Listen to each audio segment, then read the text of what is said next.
స్పేస్లో ఒక అసహజ ప్రదేశం. ఆ ప్రదేశం గురించిన సమాచారం తెలుసుకోవడం చాలా కష్టం. ఆ అసహజ ప్రదేశం విషయంలో మనం చేయగలిగిన పనల్లా దానికి ఒక పేరు పెట్టడం. అదే the great attractor. The great attractor గురించి ఇప్పటి వరకు మనం కొన్ని విషయాలు మాత్రమే తెలుసుకోగలిగాం. అసలు ది గ్రేట్ అట్రాక్టర్ అంటే ఏంటో, అంటే అది ఒక గెలాక్సీ క్లస్టరా, బ్లాక్ హోలా, లేక ఇంకేదైనా ఆబ్జెక్టా అని ఇప్పటి వరకు మనకి ఏం తెలీదు. కానీ అది అక్కడ ఉందని మాత్రం తెలుసు. 1929లో హబుల్ అనే సైంటిస్ట్ చేసిన అబ్జర్వేషన్స్ ప్రకారం విశ్వం అనేది విస్తరిస్తోంది అని మనకి తెలిసింది. తరువాత ఈ విస్తరణ వల్ల వేరే గెలాక్సీలు కాంతి వేగం కన్నా ఎక్కువ వేగంతో మన నుంచి దూరంగా జరుగుతున్నాయని తెలిసింది. ఇలా గెలాక్సీలు ఒకదాని నుంచి ఒకటి జరగడాన్ని హబుల్ ఫ్లో అంటారు. సో హబుల్ ఫ్లో వల్ల గెలాక్సీల మధ్య దూరం పెరగాలి కదా.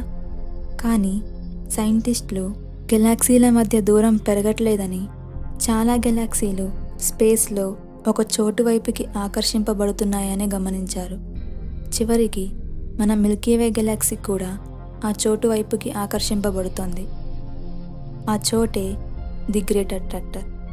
శాస్త్రవేత్తల ప్రకారం ఆ గ్రేట్ అట్రాక్టర్ ఏదైనా కానీ దానికి చాలా పవర్ఫుల్ గ్రావిటేషనల్ ఫోర్స్ ఉండాలి. అసలు శాస్త్రవేత్తలకి అక్కడ ఏదో పవర్ఫుల్ ఆబ్జెక్ట్ ఉంది అన్న అనుమానం ఇలా వచ్చింది. విశ్వం గంటకి 2.2 మిలియన్ కిలోమీటర్ల వేగంతో విస్తరిస్తోంది. కాబట్టి మన పక్క గెలాక్సీ అయిన ఆండ్రోమెడా మన నుంచి అంతే వేగంతో దూరం జరగాలి. కానీ అలా జరగట్లేదు. ఇది శాస్త్రవేత్తలు గమనించిన మొదటి అసాధారణమైన మెజర్మెంట్. తరువాత శాస్త్రవేత్తలు మన మిల్కీవే గెలాక్సీ సెంచరస్ కాన్స్టలేషన్ ఉన్న దిశ వైపుకి సెకండ్కి 600 కిలోమీటర్ల వేగంతో జరుగుతున్నట్లు గమనించారు. అంత వేగంతో కానీ మన భూమి సన్ చుట్టూ ఆర్బిట్ అయితే మనకి సంవత్సరంలో 18 రోజులు మాత్రమే ఉంటాయి. కానీ హబుల్ ఫ్లో ప్రకారం అలా జరగకూడదు.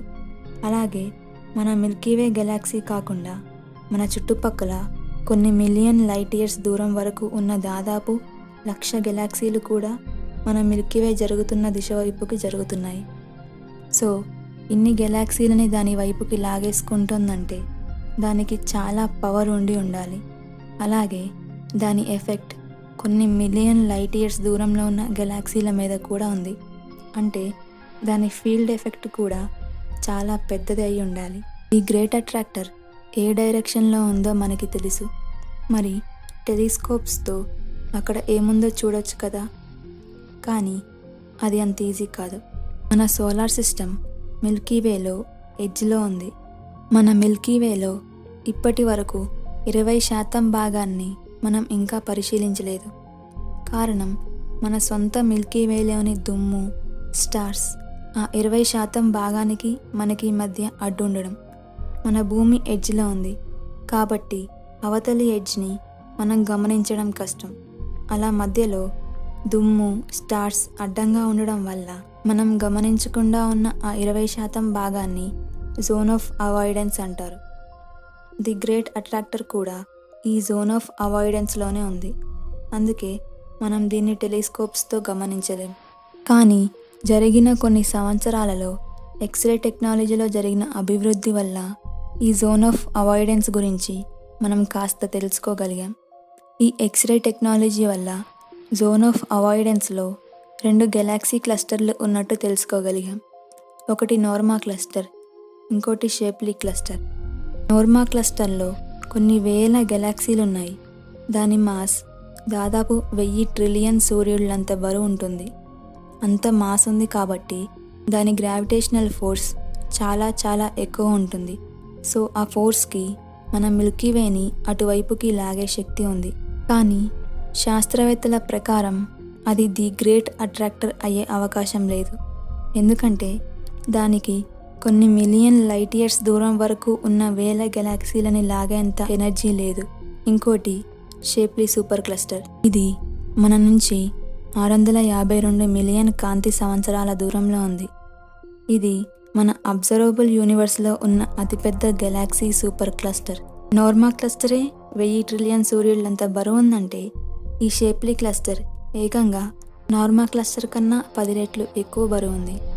ఈ షేప్లెస్ సూపర్ క్లస్టర్లో 8000 కన్నా ఎక్కువ గెలాక్సీలున్నాయి. అంత మాస్ వల్ల దానికి చాలా చాలా ఎక్కువ గ్రావిటేషనల్ ఫోర్స్ ఉంటుంది.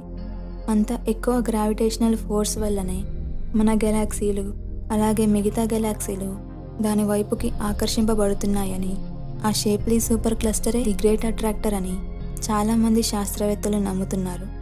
కొంతమంది శాస్త్రవేత్తలు అక్కడ డార్క్ ఎనర్జీ ఫ్లో అవుతోందని, కొంతమంది అక్కడ సూపర్ మ్యాసివ్ బ్లాక్ హోల్ ఉందని, ఇలా చాలా చాలా థియరీస్ చేశారు. వీటన్నిటిలో షేప్లీ సూపర్ క్లస్టరే ది గ్రేట్ అట్రాక్టర్ అనడం కొంచెం రీజనబుల్గా ఉంది. ఎందుకంటే అది జోన్ ఆఫ్ అవాయిడెన్స్లోనే ఉంది. అది కాకుండా అన్ని గెలాక్సీలని ఆకర్షించేంత ఎనర్జీ దానికి ఉండే అవకాశం ఉంది. ఏదేమైనా కానీ ది గ్రేట్ అట్రాక్టర్ అంటే ఎగ్జాక్ట్గా ఏమిటో ఇప్పటి వరకు తెలియలేదు.